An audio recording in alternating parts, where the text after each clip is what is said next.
আকস্মিক বন্যায় নোয়াখালীতে পানিবন্দী ২০ লাখ মানুষ। খাবার ও বাসস্থানের অভাবে মানবেতর জীবনযাপন করছে অনেকেই। ৯ উপজেলায় বসতঘর, গ্রামীণ সড়ক, মসজিদ, শিক্ষা প্রতিষ্ঠান তলিয়ে গেছে বানের পানিতে। বিস্তারিত জানাতে নোয়াখালী থেকে সরাসরি যুক্ত হচ্ছেন সহকর্মী হিদায়তুল্লাহ সীমান্ত।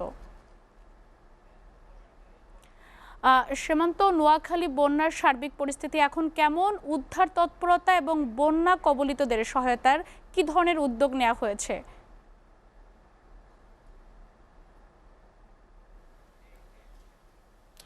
তন্নি, আপনি জানেন যে আজকে প্রায় এক সপ্তাহ যাবৎ এই যে নোয়াখালীর যে নিম্নাঞ্চল প্লাবিত হয়েছে চরম বন্যায়। আমরা দেখেছি যে একেবারে নোয়াখালীর যে ৯টি উপজেলা রয়েছে প্রত্যেকটি জেলায় কিন্তু পানির নিচে আছে। আমরা দেখেছি যে প্রত্যেকটা ঘর, বসতবাড়ি এবং কি শিক্ষা প্রতিষ্ঠান থেকে শুরু করি কোনো কিছুই বাদ নেই, একেবারে পানির নিচে তলিয়ে গেছে প্রায় প্রতিষ্ঠান। আমি এখন কবিরহাট উপজেলায় রয়েছি, সেখানে আপনি দেখতে পাচ্ছেন আমার পিছনে একটি ঘর, সেই ঘরে কোমর পরিমাণ পানি এবং কি এখানকার যে মানুষ তারা রয়েছেন একেবারে ঘরের পানি অবস্থা খুবই খারাপ অবস্থা। এবং এখানকার যা শিশু, মহিলা রয়েছে তারা কিন্তু আশ্রয় কেন্দ্রে চলে গেছেন। কিছু মানুষ রয়েছেন তারাও পশু এবং কি মরক হাঁস দেখাশোনা করার জন্য আছেন। আমরা সেই এখানকার একজন বাসিন্দার সাথে কথা বলতে চাই। কি অবস্থা, আপনারা কতদিন ধরে এই পানিবন্দী আছেন? পানি অনেক দিন যাবত পানি আছে, সপ্তাহখানের উপরে অনেক পানি। এখন আজকে একটু বৃষ্টি কম, রোদ উঠছে, পানি নামার সম্ভাবনা আছে, কিন্তু শুনতেছি নাকি আজকে আবার চিকনাল আছে। জানি না কিরকম পানি হয়। আমাদের বাসার সবাই চলে গেছে বাইরে। আমি আছি ঘর দেখার জন্য, গরু ছাগল এগুলো আছে, হাঁস মুরগি দেখার জন্য আছি আর কি।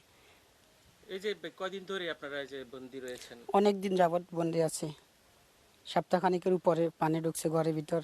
ঘর অবস্থা একদম খারাপ বাসার সবাই।